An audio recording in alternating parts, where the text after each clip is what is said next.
राष्ट्रीय संपूर्ण क्रांति पार्टी के राष्ट्रीय अध्यक्ष जोगिंदर सिंह भदौरिया जी से आज मैं वर्तमान राजनीति के हालात पर बात करना चाहता हूं। सर, आपका स्वागत है हमारे चैनल में। आपका भी बहुत बहुत स्वागत है और आपके समस्त दर्शकों को मैं दिल की गहराई से हार्दिक शुभकामनाएं देता हूं और वो मेरी आवाज़ सुन रहे हैं तो उनको दिल की गहराई से बहुत बहुत बधाई देता हूं। जो अब आगामी दशहरा आ रहा है, महानवरात्रि का पर्व आ रहा है, उसकी अग्रिम शुभकामनाएं बधाई देता हूँ। सर, आपकी राष्ट्रीय संपूर्ण क्रांति पार्टी है, अब कई राज्यों जैसे झारखंड है, हरियाणा है, महाराष्ट्र है, दिल्ली है फरवरी 2025 में, तो इन विधानसभा चुनाव में क्या रणनीति है आपकी पार्टी के लड़ाने के लिए? मैं ठाकुर जोगिंदर सिंह भदौरिया, राष्ट्रीय अध्यक्ष भारतीय संपूर्ण क्रांतिकारी पार्टी। हम वर्तमान में हरियाणा और जम्मू कश्मीर चुनाव लड़ रहे हैं। कश्मीर में हमारी पार्टी बहुत मजबूती के साथ चुनाव लड़ रही है और निश्चित रूप से आपके दर्शकों को बता दूं कि हम कश्मीर में जो सरकार बनेगी उसमें हमारे विधायक निश्चित रूप से उनकी सहभागिता रहेगी, उनके बिना जो है सरकार नहीं बनेगी। सर, दूसरा सवाल ये, आपका नेटिव राज्य मध्य प्रदेश है, आप मध्य प्रदेश से आते हैं, जिस तरीके से अभी हाल में घटना हुई वहाँ फौजी अफसरों के साथ, तो ऐसा नहीं लगता है भाजपा के राज में कानून व्यवस्था बिल्कुल ख़त्म हो गई है? और खासकर मध्य प्रदेश जब फौजी लोगों के साथ, हमारे फौजियों के साथ ऐसा होगा तो आम जनता का क्या हाल होता होगा? इस पर सर आप अपने विचार रखिए। देखिए, वर्तमान में मध्य प्रदेश ही नहीं, देश में कानून व्यवस्था बहुत चरमरा रही है। मध्य प्रदेश का तो हालत ये है कि अभी आपने देखा होगा कि उज्जैन में एक बहुत बड़ी घटना हुई, एक महिला के साथ छेड़छाड़ की, और जो छेड़छाड़ करने के बाद उस महिला ने अपने फ़ोन से, मोबाइल फ़ोन से एम्बुलेंस बुला ली। पुलिस की जब गाड़ी बुलाई 100 नंबर कॉल करके, जब 100 नंबर के लोग आए तो उन्होंने कहा हाँ बताइए मैडम, तो उन्होंने बताया कि ये व्यक्ति और जिसको पकड़ के रखा था लड़का, इसने मेरे साथ छेड़छाड़ की। तो उन्होंने कहा जाने दीजिए, ये तो भाजपा के वार्ड अध्यक्ष का लड़का है, फलाना का नाम बेटा, इस क्या करेंगे आपका?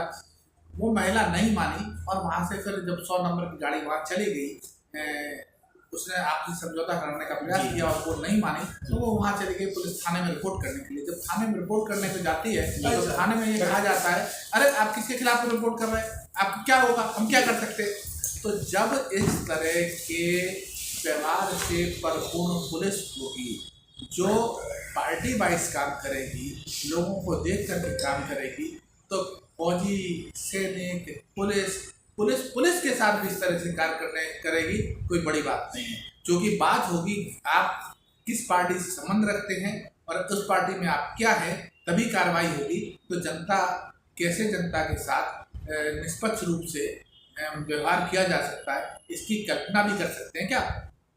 तो सर, इसी के साथ जुड़ा हुआ सवाल है, जहाँ भाजपा शासित राज्य हैं, ज़्यादातर तो भाजपा शासित राज्य हैं, और जहाँ विपक्ष के भी राज्य हैं, जैसे पश्चिम बंगाल के अंदर इस तरीके की घटनाएं हुई, रेपों की घटनाएं ज़्यादा हो रही है, एनसीआर के आंकड़े भी आ रहे हैं, लेकिन आखिर सरकार क्यों सोई पड़ी है? क्या इसका रीज़न क्या है? इसके पीछे और कोई काम कर रहा है? इस पर आप थोड़ा सा रिएक्ट करिए।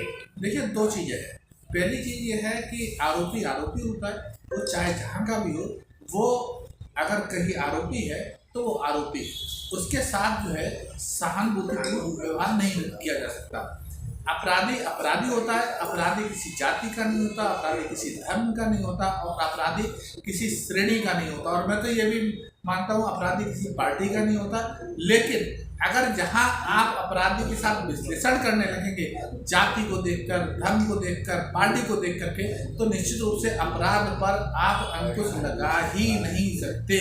वर्तमान परिस्थितियों में जो हो रहा है वो पूरे देश में यही हो रहा है कि पहले से अपराधी की जाति देखी जा रही है, फिर अपराधी का धर्म देखा जा रहा है, फिर अपराधी की पार्टी देखी जा रही है, फिर अपराधी का किस पार्टी से क्या संबंध है ये देखा जा रहा है। जब तक इस तरह का देखा जाएगा तब तक अपराध पर अंकुश लगेगी।